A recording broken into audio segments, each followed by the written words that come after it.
Hello there. Welcome to another exciting edition of Jamaica Magazine. I'm your host, Adrian Atkinson. We're almost at the end of Child Month, and I hope you've continued to participate in the month-long calendar of activities. Today, your assignment is to speak empowering words to your children or a child you know or happen to encounter.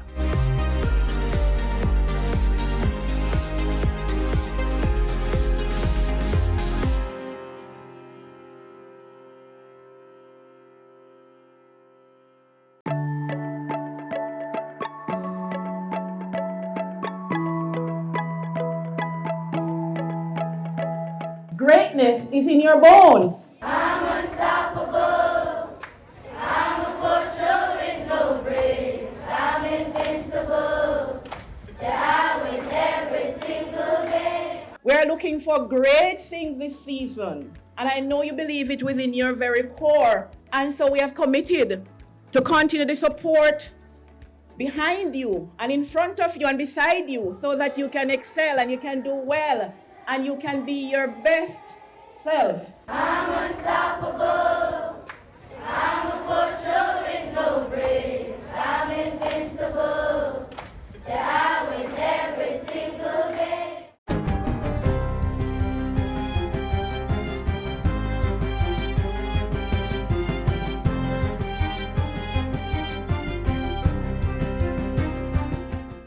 Good day, I'm Stephen McHugh, and this is your JIS News for Monday, May 29, 2023. More stringent water conservation measures have been imposed by the National Water Commission, NWC. This is in response to the meteorological drought affecting sections of the island and reduced inflows to water catchment facilities. The prohibition notice took effect May 26 and will remain in effect until further notice. It covers all areas of the island served by drought-affected water supply systems. Under the notice, the NWC prohibits the use of water supplied by or obtained through its pipes for irrigation and watering of gardens, lawns, grounds, and farms. It also forbids the refilling or supplying of ponds or swimming pools and/or for use other than normal domestic services. Washing of vehicles by use of a hose is also prohibited. So is watering or washing roadways, pavements, paths, garages, or outrooms, and any other activity that requires the use of a considerable or excessive quantity of water. Persons who breach the notice may be guilty of an offense and face a fine or imprisonment for a term not exceeding 30 days. The notice also applies to persons who cause or give permission to others to break the law. Minister with responsibility for water, Senator Matthew Samuda, says the rainfall being experienced in recent weeks is not being evenly distributed or sufficient to provide respite for affected communities. Looking at specific parishes for the May to July 2023 period, it suggests that most of the country will continue to experience below normal rainfall. However, the Met Service has projected that Portland is likely to be the most impacted, followed by other eastern and east central parishes. Minister Samuda was providing an update on the ongoing drought at Friday's sitting of the Senate. He reported that the Hermitage Dam was at approximately 37% of storage capacity, while the Mona Reservoir was at 33%. The Seaview Water Treatment Plant is at 73%. Local manufacturers and exporters are being urged to utilize the various trade agreements that Jamaica has signed with other countries. Director of Information Systems and Records Management at the Trade Board, Carl Morgan, says these trade agreements remain underutilized, with 5 out of 9 having little to no export utilization. These include the CARICOM trade agreement with Colombia, Venezuela, and Cuba, as well as the free trade agreement with the Dominican Republic and Costa Rica. Mr. Morgan says the Trade Board is helping exporters and manufacturers through the Step Up Export Initiative and is guiding entities to utilize the various trade agreements to increase exports. One of our Trade Board's strategic priorities is capacity building. We want to ensure that the exporting community have all the tools that they need for proper decision making. Mr. Morgan was speaking at the Trade Board's recent Step Up Export Seminar. Meanwhile, persons transacting business with the Trade Board will be able to access new online services come July. CEO and Trade Administrator retired Major Dr. Hugh Blake says this will allow them to get market intelligence and trade compliance information for markets around the world. Jamaican businesses who register with the Trade Board Limited will be able to go online and identify the best target markets for their products and services, access doing business guides, collect relevant market information about any country or industry of interest. This service will be available by the end of July. Dr. Blake says the agency's Market Intelligence Application Program interface will be accessible through its revamped website, which is complementary to the Jamaica Trade Information Portal. The Trade Board Limited presented its four-pronged strategy for boosting exports at its recent Step Up Export Seminar. These include educating and enabling stakeholders, as well as evaluating and expediting the exporting process using digital technology. The European Union (EU) has donated $17.1 million to help Jamaica lower the country's incidences of violence against women and girls. 70 women and girls across 4 parishes who have suffered domestic violence will benefit from this funding through the Spotlight Initiative project. 20 of the women graduated last week from a training program in business development and psychological skills. According to the resident representative for the United Nations Development Program, Denise E. Antonio, 1 in every 4 Jamaican women between the ages of 15 and 64 has experienced some form of domestic violence during their lives, particularly in low-income neighborhoods. This is why we felt that this investment was very important, so that people can strengthen their own economic and social independence and reduce and break the cycle of inequality and violence against women and girls. The Spotlight Initiative is a project that aims to combat violence against women and girls. It is sponsored by the European Union, the Government of Jamaica, and the United Nations. The Spotlight Initiative currently concentrates on 4 parishes: Kingston and St. Andrew, St. Thomas, Clarendon, and Westmoreland. Interventions are being directed at specific communities in these parishes. And finally, Prime Minister Andrew Holness is among several Jamaicans who are expressing sadness at the passing of business giant and philanthropist Lascelles Chin. Mr. Chin, who was the founder and executive chairman of Lasco Group of Companies, died on Sunday at the age of 86. Mr. Holness says his entrepreneurial prowess transformed Lasco into a household name, while his philanthropy uplifted countless lives. Leader of the opposition Mark Golding describes Mr. Chin as a true Jamaican visionary and entrepreneur, adding that his impact on Jamaica's business landscape is immeasurable. The Prime Minister and opposition leader both expressed condolences to Mr. Chin's family and friends. And that's it for JIS News Today. I'm Stephen McHugh. Thanks for watching.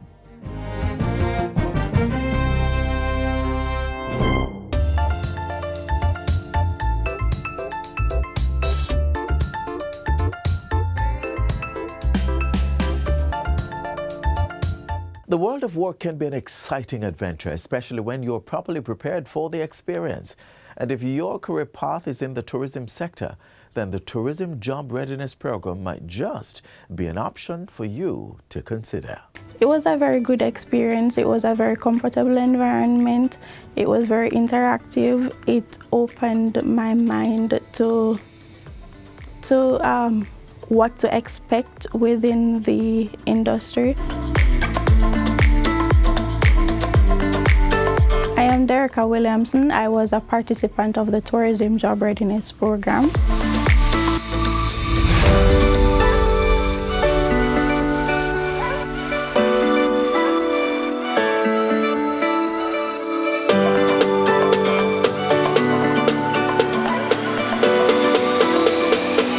I participated in this program December of 2022, where I received a double certification under American Hotel and Lodging Association, along with HART, NSTA Trust. So I was certified as a hospitality team member. The Ministry of Tourism designed the Job Readiness Program to help the sector recover from the labor fallout caused by the COVID-19 pandemic. It was rolled out in November 2022, with the first cohort receiving free certified training in hospitality, customer service, health and safety, and other areas. Director of the Jamaica Center for Tourism Innovation, JCTI, Carol Rose Brown, explains how the program prepares persons for employment in the industry. The Job Readiness Program had 2 components. The Heart NSTA Trust is one of our partners. They developed a job readiness program for the tourism sector specifically. Candidates are invited to take that course, and at the end of it, they'll have an NCT vet certificate. The second part of the course, people were able to take one of two courses, either a customer service course or a food safety course. And at the end of each of those courses, they'd have a certificate from the American Hotel and Lodging Educational Institute, who is another of our partners, our international partner in this regard. So at the end of the job readiness program, which is over 3 days, 3.5 days maybe,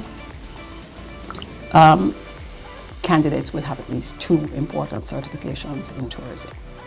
Ms. Brown says there was positive feedback on the first cohort, but they wanted more participants to sign up and complete the training.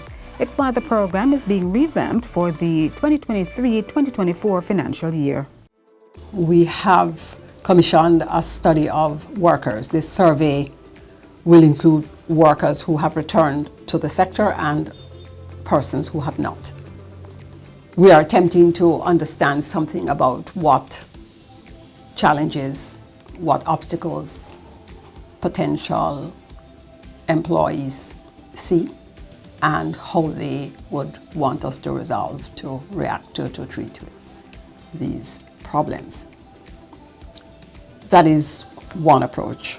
Initiatives such as the Tourism Pension Plan and information sharing on the vast career pool in tourism are among several efforts used to assure Jamaica's long-term labor capital. Tourism has evolved from being a seasonal business where people work for a few weeks or a few months and were on furlough until the next season. Tourism is now a year-round business. It therefore provides people with a better kind of life. They have more consistent opportunities to earn consistent income through the year, proper working conditions. Our job is to help to see to it that Jamaica's employees are better off. Our goal, therefore, is to ensure that these employees are prepared with internationally benchmarked credentials and certification so that they can deliver the promise of quality service that Brand Jamaica is known for.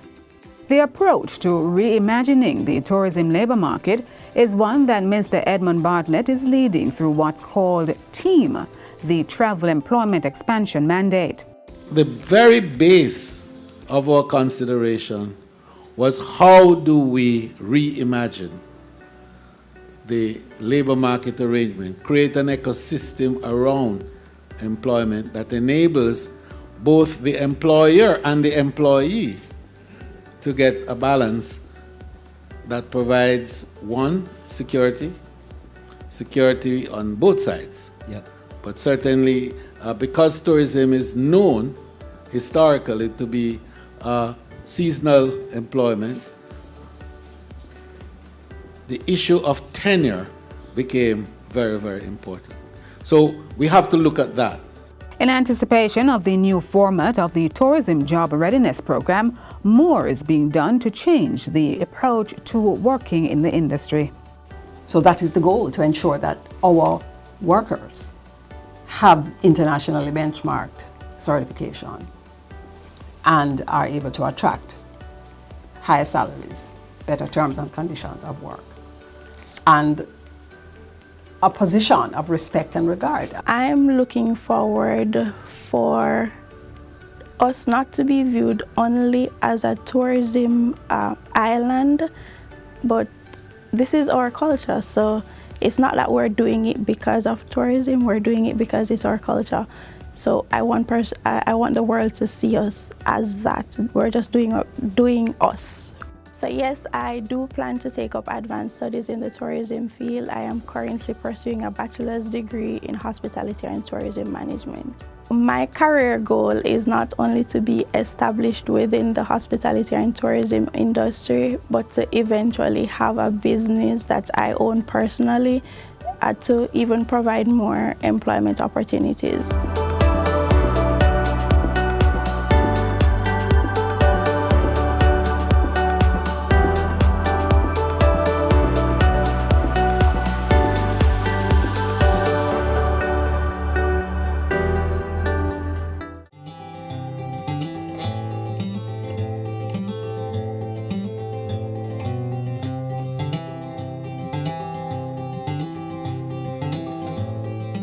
It's amazing how the world begins to change through the eyes of a cup of coffee.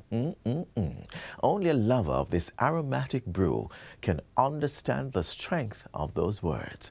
And only when it's made in Jamaica can you get a real taste of a cup of this most delicious drink.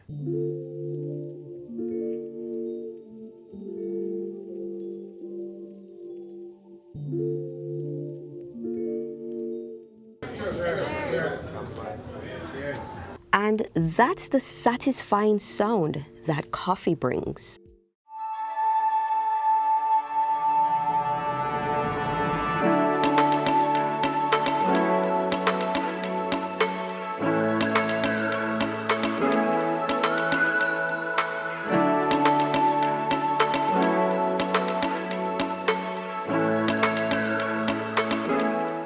A seed of the coffea plant and the source for coffee. These beans have long been consumed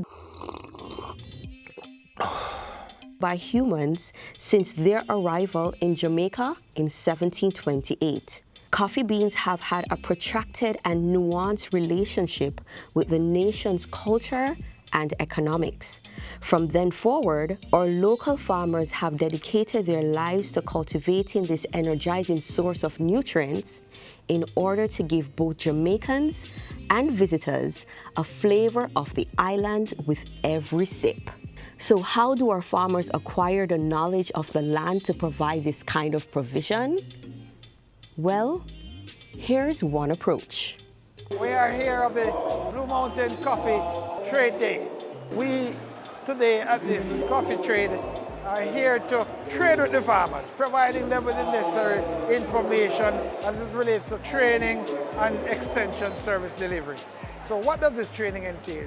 It entails unfolding from the preparation of the land straight to marketing of your crops. We have a great partnership with these farmers, and to date we cannot say it's a success. Farmers can stabilize their output and retain their dividends thanks to this partnership. After all, it is their bread and butter. The brand Blue Mountain Coffee, which we support and endorse through the Ministry of Tourism, through the Ministry of Agriculture, through the TEF Fund, through our Alex platform, through RADA and through JACRA and all our partnering agency, is a big brand. And we endorse, we support, and for this brand to remain viable, we must support our farmers who are the main producers. The demand for Jamaican Blue Mountain coffee has not been met for years, and it has not reduced, it is increasing.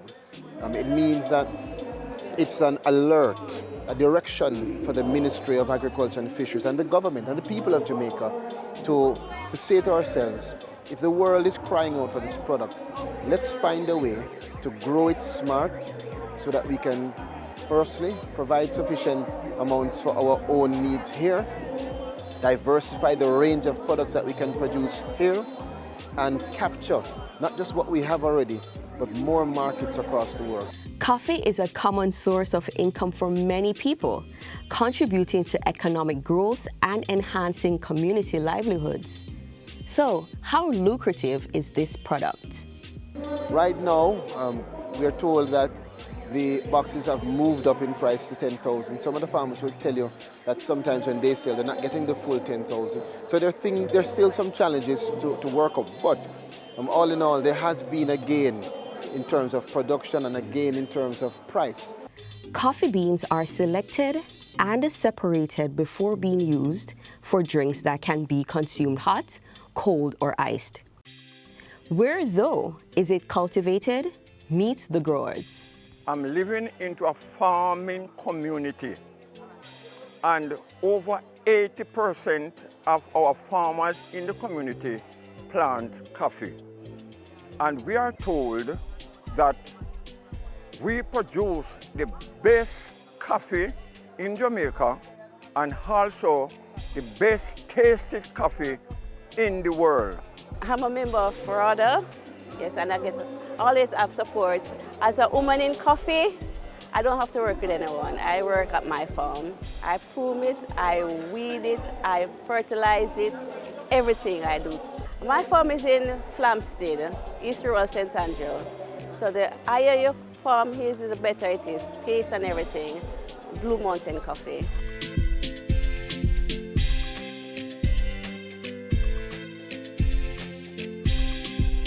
From Farmers Trade Show to the Blue Mountain Coffee Festival, a demonstration of the importance of coffee in Jamaica and the agriculture sector.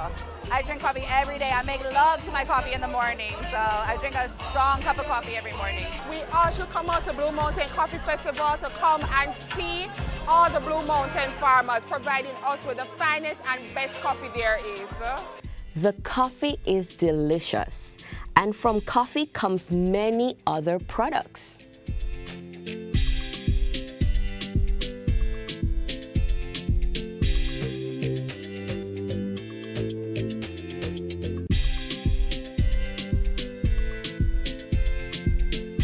As we conclude our brief adventure, this is just one of the ways our coffee finds its way into the hands of many coffee lovers.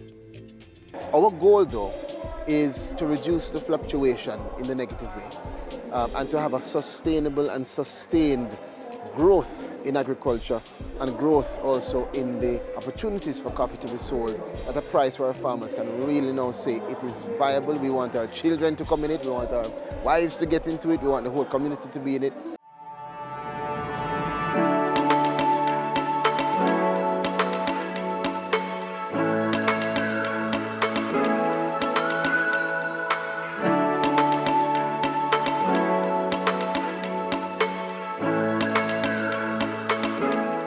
Child diversion in the Ministry of Justice is just our way of diverting children who are considered to be troubled, wayward, or children who just come into contact with the justice system. There are a few misconceptions about the program. One is that it's only bad children or children who always misbehave that come to the child diversion program. The program is here for children who make mistakes, as they will do because they are children. The other misconception is that once they are referred to the program, we are going to take the children away. That is not the plan of the program. In the best interest of the child, we try to ensure that they are around their family or the guardian that can support them to be rehabilitated. So they come to the program and they stay at home. As a matter of fact, most of them that come to the program don't end up at a facility for children. They stay at home and they complete the program there and they continue with school and everything that they would do. If you know of children who have come into conflict with the law, one way or the other, consider child diversion as an option. The need for pure, clean water, even when there is severe drought, cannot be denied. That's why artificial recharge systems are important in these trying times. Let's find out more in this next feature.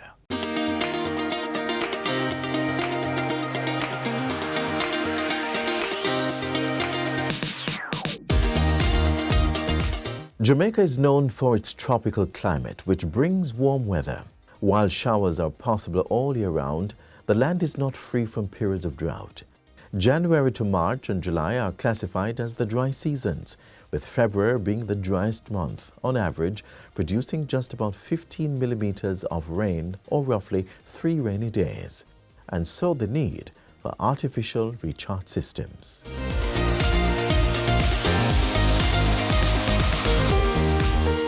An artificial recharge system is used to store excess water for use later, like periods of drought. The water stored in these wells can be put to environmental, agricultural and urban uses. In order to serve the well-polluted communities in St. Catherine and the Kingston metropolitan area, government constructed the Innswood Artificial Recharge System. Water is critical and it is a part of the agenda of the government that we provide these resources to improve the quality of life. The St. Catherine-based facility is funded by the Inter-American Development Bank at a cost of $1.07 billion.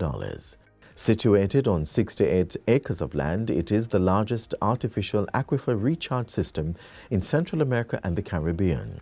It diverts approximately 5 million gallons of water per day from the Rio Cobra River through the National Irrigation Commission NIC Canal during the wet season. The question of water is critical, whether it is water for domestic or agricultural purpose. This is a facility that is providing the resources in terms of water that is badly needed in this part of St. Catherine to deal with the agricultural side of the parish. The construction of this station involves a raw water intake structure, as well as inlet structures for 2 infiltration wells, 3 sinkholes and 2.1 kilometers of pipelines.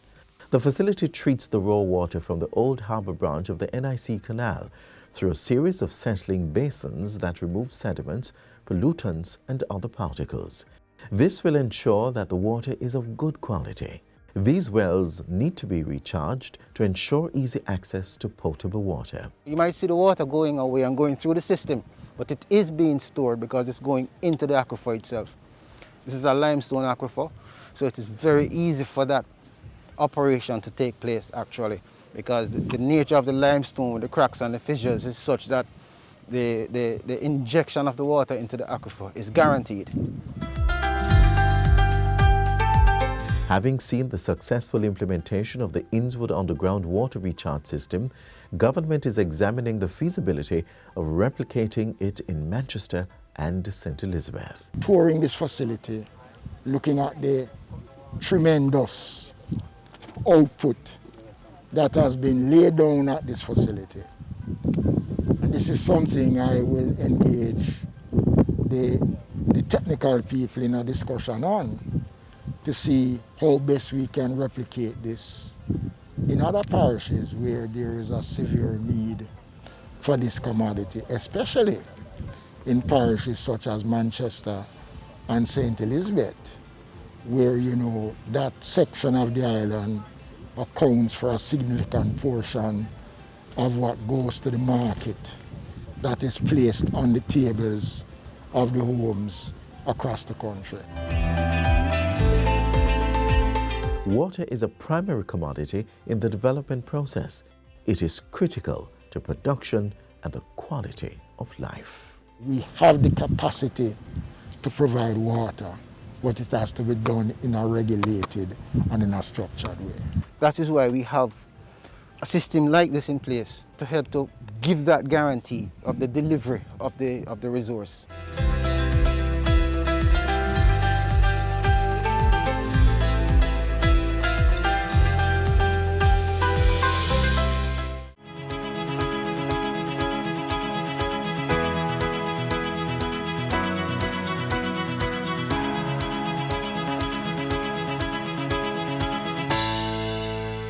Thank you for being with us today on Jamaica Magazine. Do join us again tomorrow for another interesting journey.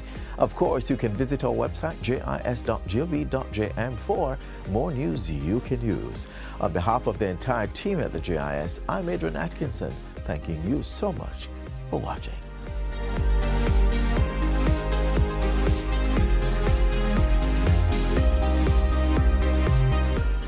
This has been a production of the Jamaica Information Service, the voice of Jamaica.